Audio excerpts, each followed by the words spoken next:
This is NPR's All Things Considered. I'm Robert Siegel. And I'm Noah Adams. Throughout this year, we have dedicated part of each Friday to an exploration of lost and found sound. This week, audio snapshots of an extraordinary family vacation. Our director, Marika Partridge, grew up in a military family, living in many different countries. Her parents were originally from the South and were aiming for retirement in Vermont when the idea for an around-the-world camping trip took hold.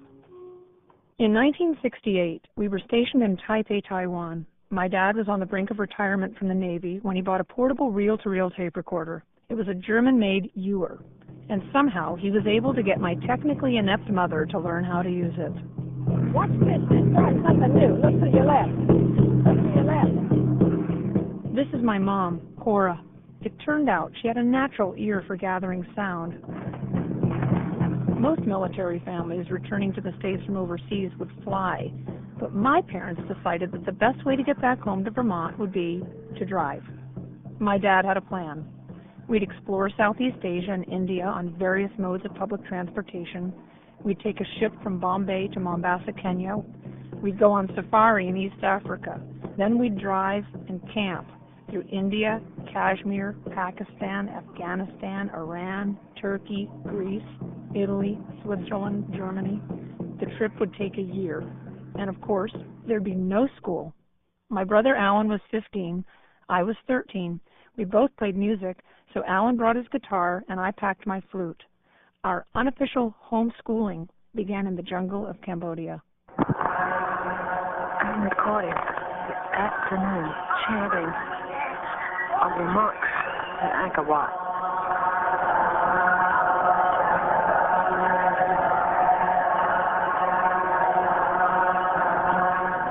Angkor Wat is a single temple, well preserved and perfectly beautiful in its symmetry, and everything in it is a jewel. Of course, it's the most famous of all the ruins here, and justly so. The date is 20 October 1968. The place is on the train between New Delhi, India, and Bombay, roughly a 24-hour run.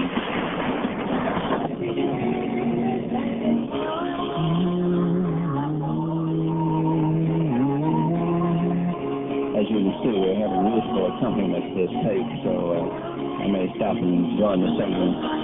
We're stopped in the railroad station in Madura still. The lights are going off and on. They're using candles to walk up and down to the railroad station. Quite attractive. I remember that night and the way the train station looked with sooty candle lanterns moving along the darkened platform. With our tape recorder and our live music, we attracted masses of people. They pressed up against our compartment window for a look. They were tremendously interested in us, and we, especially my mom, were interested in them and in knowing all about them.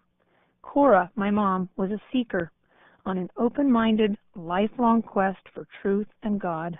The Buddhist temples and the Hindu temples are open and inviting, and they're the center of the life of the people. But I think our church is dying because of the institution. We don't have to be so self-conscious and lugubrious and stylized about it as we are in America. I wish that we could start something entirely new in temples in America. There's a lot more to be said on that subject. Mom wants to note into the record that she is now in the process of studying yogi philosophy and Hindu religion. She is going around looking in people's faces and eyes and trying to pick out the particular aura of yogi that they are emanating, whether it's blue, green, bright red, yellow, whatever the particular situation may be at the time. After this, she's going into the yoga exercises, I think, and I hope that she won't get involved in those until we get closer to a chiropractor or an osteopath, because I understand they're quite strenuous, and you occasionally get tied up in a knot, and you have to get someone to untie you. Well, we were pretty far from any kind of doctor at that time. We'd arrived in Kenya and headed into the bush. Yeah, yeah, oh, yeah, yeah, yeah, yeah, yeah, oh, yeah, yeah, yeah, We have quite a crowd now. Several warriors with their mud-red heads have turned up. We've got spears and beads. Every day, a great number of them have come into the camp, and now the word's gotten around that they can come in here and sing on the tape recorder.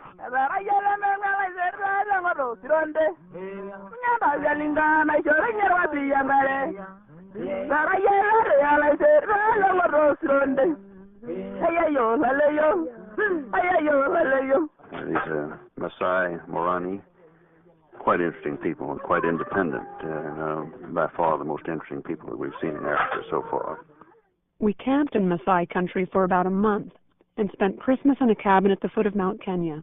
Then we drove into Uganda. This is me, at age 13, sharing the telling of what's become a legendary family event. In the night, Daddy woke up before us, and seen there was an elephant out there. And Alan and I woke up about the same time, and there was Daddy out there shouting, "Get away, you little devil." And he kept throwing chairs and everything.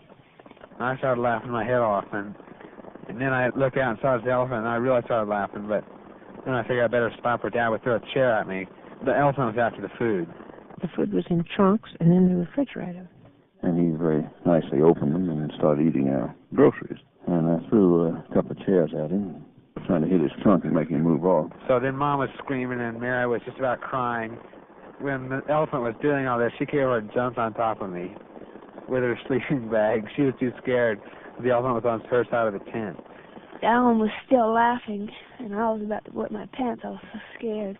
And Mom was asking Daddy if we couldn't go yet. And Daddy was still throwing chairs. And then the elephant smelled the food in Dad's tent. And so he just kind of walked right in. And he poked a tusk through Mom's window. It pushed the whole tent down, really. That's when Daddy decided he'd let us go after Mom's thousands of pleas.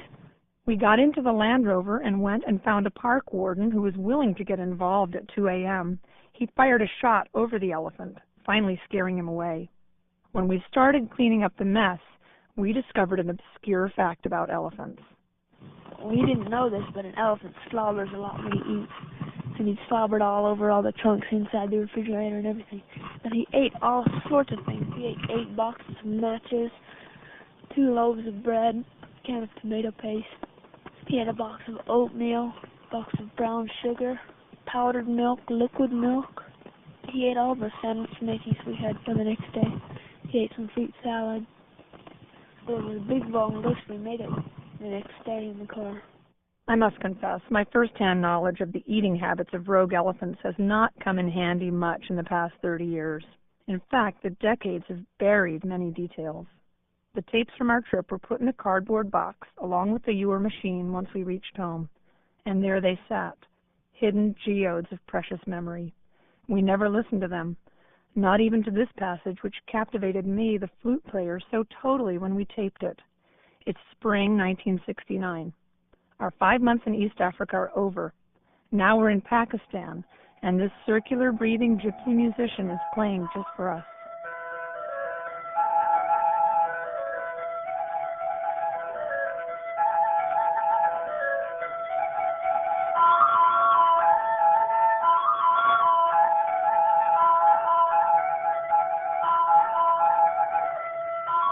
There were over 100 hours of music and talk on the little reels of tape that sat in that box all these years. Sure, we had photos and we looked at them, but the sounds of travel convey so much more than flat black and white images. Now that I've listened to these tapes, I swear I can feel, taste, even smell India again. There's a snake charmer right beside us, and can you hear the snake charmer? I don't want to see any snakes charmed or uncharmed. I don't like snakes. And I'm so hot from last night that I'm almost dead.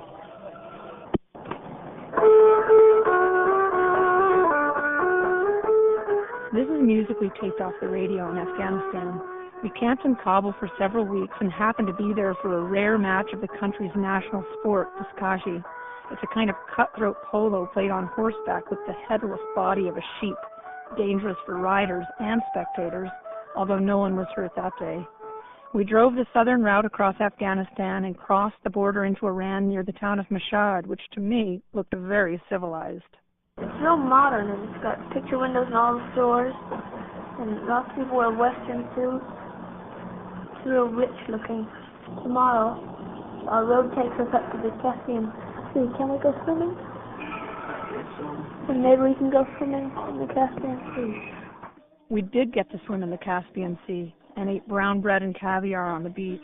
Then we camped in a park in the center of Tehran, and from there continued west into Turkey.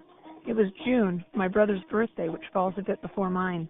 He received surprisingly few gifts, some old coins, suntan lotion, his own bottle of insect repellent, but my parents promised him a new guitar once we got to Italy. This is Alan. It's quite late on July 31st. Mary's asleep, and so are Mom and Dad, so I'm going to talk quietly. I've gotten my guitar, and we got to Rome, and we completed our around-the-world certificate.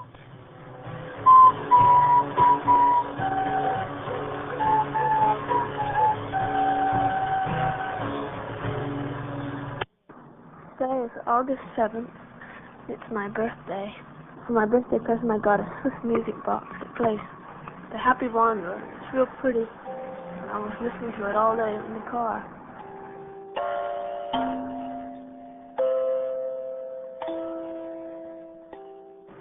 This morning we took down those tents for the last time. It's been the most wonderful, wonderful experience it ever was. I wish that I were not so tired and not so sort of let down to finally get here, that I could adequately put down all the things that are going around in my mind about how grateful I am for our good fortune this year, this wonderful trip.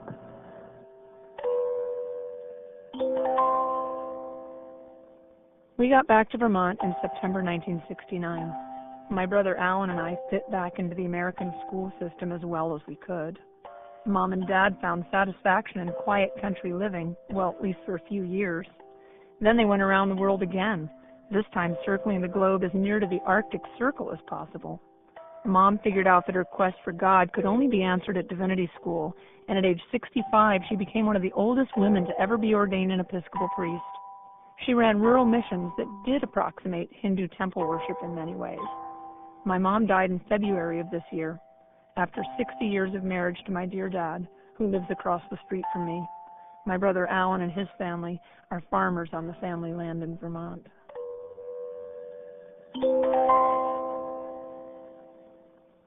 Our family journey around the world was produced and presented by our own Marika Partridge on NPR's All Things Considered.